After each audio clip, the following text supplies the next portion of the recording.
Well, today is a little bit of a misty, muggy day, but I kind of wanted to do another part two of shooting long range and just talking about ammo temperature a little bit.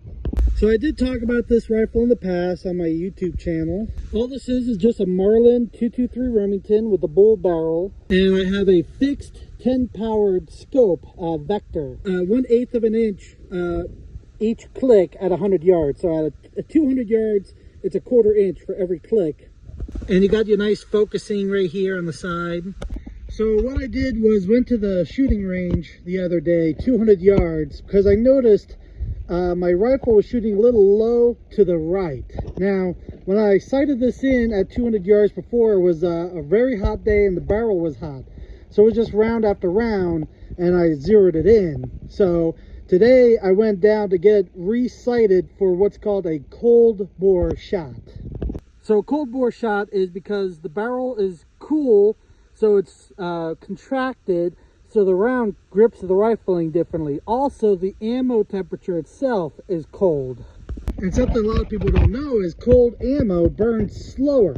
So the velocity, instead of being like 3,200 feet per second, will only be around 3,000 feet per second. Now, after you take a shot and you chamber another round, as soon as that next round goes in the chamber, it starts heating up because the previous round heated up the barrel. So when you chamber the next round, the barrel starts heating it up. So I'm going to do the rest of these video clips inside. Now it's starting to pull on rain. Also, if you shoot it, chamber another round right away, you also have leftover gases left in that chamber. So the gas that's still left in the barrel is hotter than the air outside. So because that leftover gas inside the barrel is still hot, it's thinner than the air normally would be in the barrel. So you can just figure out your velocity by ambient air temperature. Or like during the winter, you could take those rounds, put it like under your arm or something and warm them up, and then put it in the gun and be ready to go. So here's my first shot, then I did my second shot, and then third. And I'll explain the elevation. After my first shot, I held the chamber open, let the gases clear out, then I did my second shot. Third shot, I just chambered it without clearing the gas.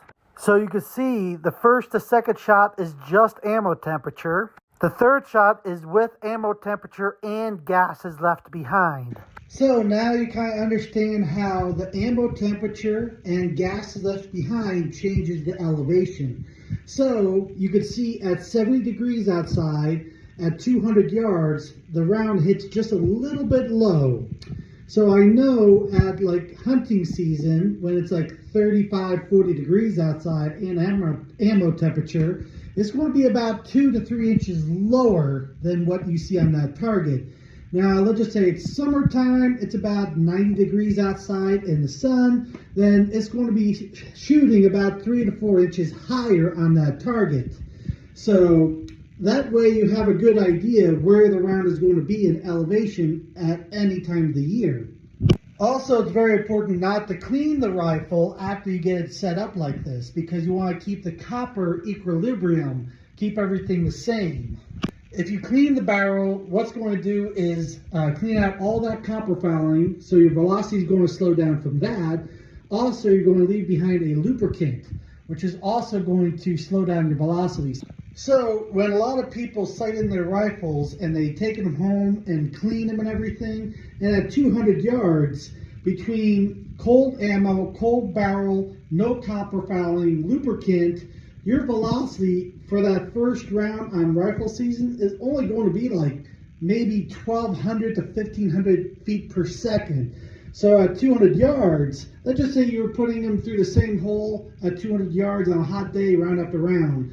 When you go to take that shot at that deer, it's going to hit 2 to 3 feet low when you take that first initial shot. So now I have that rifle ready to go for rifle season. If I decide to go out or go out for fall turkey or anything like that, you know, it's ready.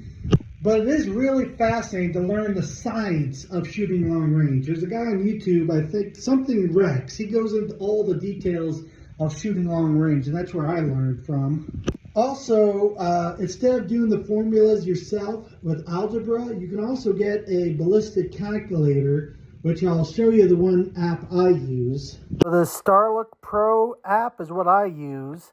I can go in, put in what rifle I'm using, what ammo temperature, rate of twist, scope information, also put in current weather conditions. Then I can hit calculate and it tells me like how many inches I can adjust the scope in my drop, and I can look through the reticle.